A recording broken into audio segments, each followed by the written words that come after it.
C'est faux. C'est faux pour la raison suivante, parce que d'abord, cette réforme a permis de garantir la pérennité d'un régime de retraite qui permet quand même d'aboutir à ce que les retraités français sont ceux qui passent le plus de temps à la retraite d'Europe.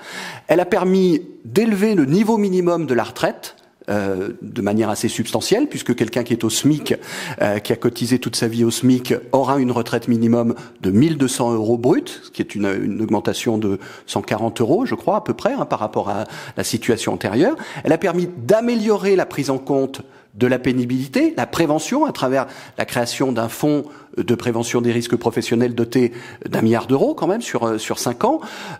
Donc c'est faux. Et j'embrayerai même en répondant à votre question sur le régime de retraite tel qu'il est aujourd'hui en général. Nous avons quand même une situation où le niveau de vie des retraités est à un niveau qui est supérieur à celui de la population active qui n'est pas à la retraite. Et ça, c'est aussi le produit de la redistribution qui est effectuée par le régime de retraite. On a un niveau de minimum vieillesse qui est au-dessus de 1 000 € pour une personne seule, en comparaison internationale, qui est un niveau extrêmement important, de manière comparative.